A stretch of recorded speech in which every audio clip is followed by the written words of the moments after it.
this is Alissa White-Gluz, as you know, and I got your message, and so I'm making this little video for you. I hope that it is helpful. I see that you're in school right now and writing a report about surviving the music industry and marketing. So that's definitely, an interesting topic, and it's ever evolving also. That's not something that is as straightforward as maybe it was in the past. So first of all, congrats on writing that report. It sounds like a really interesting topic.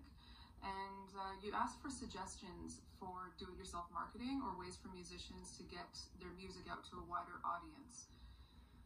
So this is just my opinion. I don't have like any formal training in marketing or a degree or anything like that, but I do have a lot of experience in the music industry, of course. And so in my opinion, I would like to believe that if you continue to consistently put out quality art, then the response will show that.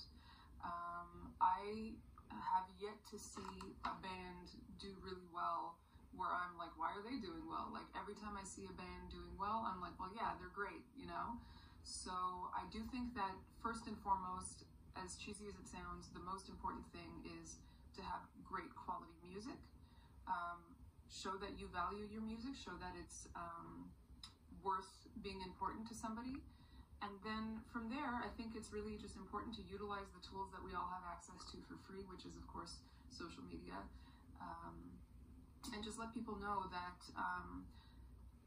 this band exists, this is where they're touring, this is their new video. I think that's kind of all you can do from a DIY standpoint. I think that maybe they're, I've done like flyering outside of shows, which is really old school, but it does work, and from that, I would say that's kind of the best thing that you can do. We live in an age right now where everybody has the ability to advertise on a large scale, which is unfortunately why a lot of people go for like clickbait or like inflammatory headlines or like a thumbnail that looks like really inflammatory just to get people to pay attention. But in my opinion, that's not like true marketing, because you're not actually showing people that you have great music. You're just like getting their attention for a few seconds before they lose interest. So I wouldn't recommend that. I would say just stay consistent in terms of DIY marketing. Find your niche. If you are a metal band, for example, you may want to look at what other metal bands are doing that maybe sound similar. Maybe go to the shows of the other metal bands. I mean, I gave a demo of one of my first bands to the merch person of Arch Enemy like 20 something years ago.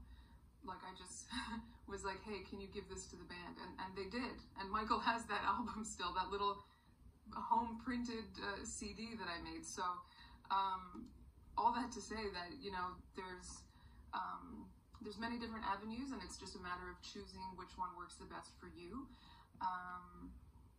I'm actually curious to hear, like, from a fan's perspective too, like what's the most effective, because I've always just based myself purely on just like making music and putting it out there.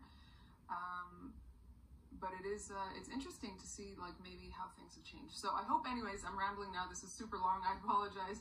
But I hope that this video is helpful for you, Dwight, and I hope that it's helpful with your report for school.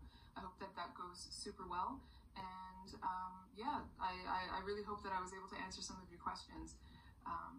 So with that, I hope that you enjoy Handshake with Hell, which of course we released just a few days ago. See, I'm doing some marketing right now. I'm telling you about our new music video. I told you the name, like just word of mouth like that is pretty effective too. So I hope that you like everything that we've been putting out, Dwight. And thank you for listening to metal. So good luck with your school and rock on. Bye.